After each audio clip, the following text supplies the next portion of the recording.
तर आजची बाईट देण्याचं एकच कारण आहे. 2 दिवसापूर्वी निमगिरी आदिवासी सोसायटीची निवडणूक पार पडली. त्याच्यामध्ये 2 पॅनल उभे होते. एका पॅनलचा पराभव झाला, एक पॅनल निवडून आला. तो पॅनल निवडून आल्यानंतर काही मुलाखती आपल्या भागातले जिल्हा परिषदेचे माजी अध्यक्ष देवराम लांडे यांनी त्या उत्साहाच्या भरामध्ये बऱ्याचशा ठिकाणी बरळल्यानंतर आपल्याला त्यांना उत्तर देणे कर्मप्राप्त आहे. म्हणून मी संदीप भाऊ असेल किंवा बबन वाळकोळे असेल यांना बोलवलं आणि सांगितलं की आपलं म्हणणं सुद्धा जनतेपर्यंत गेलं पाहिजे. वास्तविक पाहता निवडणूक ही 7-8 गावची त्या सोसायटीची होती. माझा त्या निवडणुकीशी काही संबंध तसा प्रत्यक्षरित्या काही नाही आणि अप्रत्यक्षरित्या देखील नाही. पण कावाशेठ गागरे एक माझा मित्र आहे, तो निवडणूक लढतोय. समोरच्या पॅनलचे उमेदवारसुद्धा काही शिवसेना पक्षाचे होते किंवा संबंधातले एका भागातले लोक आहेत म्हणून, परंतु कोणत्या प्रकारचा हस्तक्षेप केला नाही. परंतु इतका गची बाधा झालेली देवराम लांडेंना का तो एकेरी भाषेमध्ये बोलायला लागला. काळूदादा असेल, मी असेल. जर समजा उद्या मी म्हणलं देवऱ्या तर चालेल का? पण मी एक सुसंस्कृत माणूस आहे, शिकलेला माणूस आहे, मी अधिकचं काही बोलणार नाही. परंतु बाबा तू हे सगळं बोलत असताना तुझी पार्श्वभूमी काय आहे ही संबंध सगळ्या समाजाला माहिती, पण समाज अजून बोलत नाही. इंग्रजांना सुद्धा इथून हटवायला 150 वर्ष लागली होते. तुला सुद्धा हटवायला, तुझ्या प्रवृत्तीला हटवायला थोडा वेळ लागेल. परंतु तू समाजासमोर जी काही वल्गना करतो, मिशा पिळतो, वेगवेगळे हावभाव करतो त्या येड्यासारखे, पुरा हा पागल माणूस झाला आहे. मला त्याच्याबद्दल खरंच काय बोलायचं नव्हतं, पण ह्या पागल माणसाला सांगायचे की बाबा ठीक आहे ना, तू जिल्हा परिषदेचा अध्यक्ष होता, नंतर तू तिकडं उदापूर डिंगोऱ्याला पडला. त्याच्या आधी काळोदांनी सांगितलं 92ला त्याचा डिपॉझिट जप्त झाला. नंतर हा दारू विकायचा, काही दिवस गावात सरपंच झाला. सरपंच झाले, जिल्हा परिषद अध्यक्ष त्यावेळेस पोरांनीच केला ना, आम्ही सगळे त्यावेळेस कॉलेजमध्ये होतो ना. बा मुलांना वाटलं की हा माणूस काहीतरी चांगलं करील. पण आज तागायत मला समाजाला विचारायचे की यांनी समाजाच्या उपयोगाचं कोणतं काम केलं? पाण्याचं काम केलं, आरोग्याचं केलं, रस्त्याचं केलं, काय एखादी योजना यानं पथदर्शी गावामध्ये आणली आपल्या, ह्या पक्षातून त्या पक्षामध्ये, त्या पक्षातून या पक्ष. बरं तू जाय ना का? हा लोकांना बुटपुशा म्हणायचा, हा बूट चाट्या. निवडणुकीला आमदारकीच्या उभा राहायला उभं राहायला प्रत्येकाला निवडणुकीची उभं राहण्याला प्रत्येकाला अधिकार आहे. तू राहा उभा. पण उभा राहिला, समजा तू पडला, तुला मतं पडली 22,000, तू सांगतो 25,000, मी पुढं होतो आणि मी आमदार होतो. बरं तू आमदार होता तर मग तू जर आमदार झाले तर मग तू काय काम करणार आहे? तू किती सर्वसामान्य लोकांना तुम्ही सर्वसामान्य लोकांना किती कशा पद्धतीने तू खरं तर बोलतो. माझं असं म्हणणं आहे, आम्ही सुद्धा समाजामध्ये एक सरपंच म्हणून काम करतो आहे. काळूदादांनी त्याच्या आयुष्यामध्ये काही कामं केलेली आहेत, बाकीच्या सगळ्यांनी कामं केलेत ना. मग तू पातळी ओलांडायचं काय काम आहे? आमचा कुठं व्हिडिओ आहे? याचा व्हिडिओ एक प्रसारित झाला प्रसारमाध्यमांमध्ये. हा ठिकाणी साखर वाटतो, चहा पावडर वाटतो, पैसे वाटतो. त्या पोरांनी गाडी अडवली निमगिरीमध्ये. मग हे सगळं मोबाईलमध्ये शूटिंग झालेलं, त्याचं प्रसारमाध्यमांमध्ये सगळं आहे.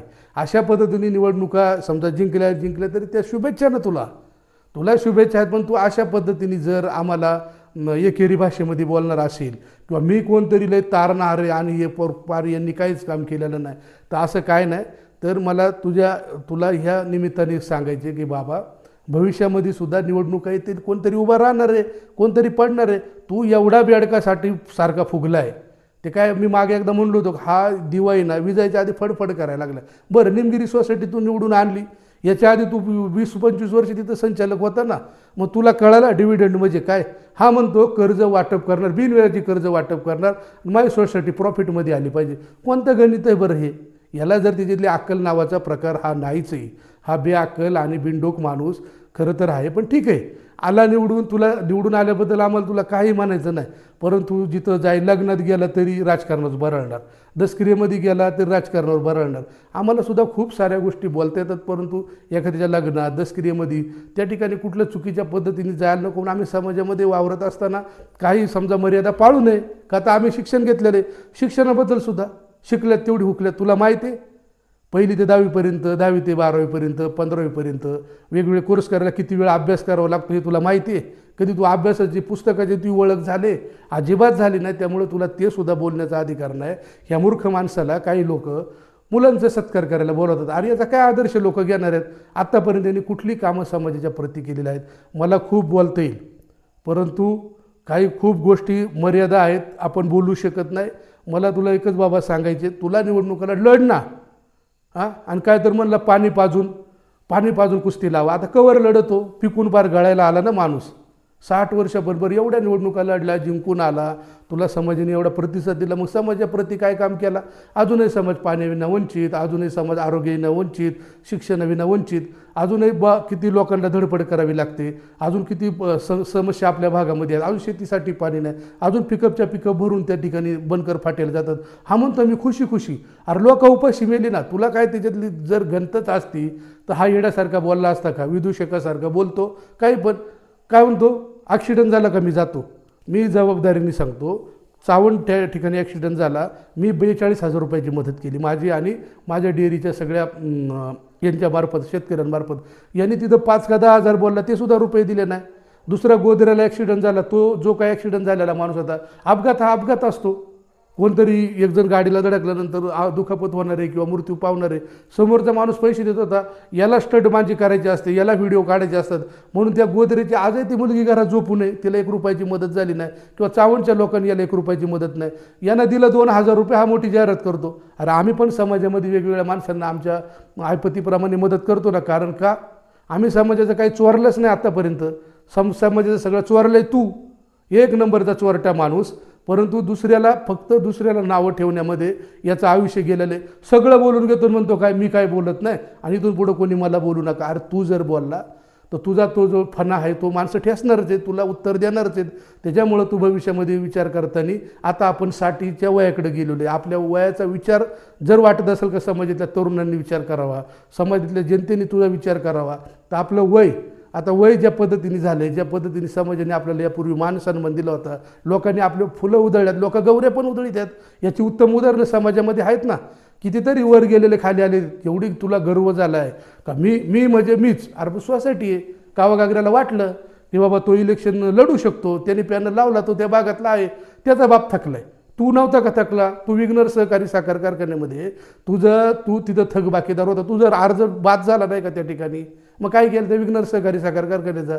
तुला फक्त तू फक्त आता हे आविर्भावात आहे की मला रोखायला कोण नाही, पण बेट्या आता तुझी गाठ आमच्याबरोबर आहे. तू असं काही समजू नको की समाज आहे, काय हरकत नाही, समाज जे ठरवायचं ते ठरवेल, समाजाला चांगलं वाईट सगळं समजतंय. परंतु तुझ्या ह्या वाईट प्रवृत्तीला विरोध करायला 100% राहणार. राहिला प्रश्न या सगळ्या एकूण गोष्टीचा, तर जे काही आमचे वरिष्ठ नेते आहेत ते सुद्धा सगळे जाणत आहेत, कोणाची विश्वासार्हता किती आहे, कोणावरती किती विश्वास आहे, हे सगळं माहिती आहे. एकूण सगळ्या आमदारांकडे जो आमदार निवडून येईल त्याच्या पक्षात जाऊन यांना सगळ्यांना चव माहिती तालुक्याला याची.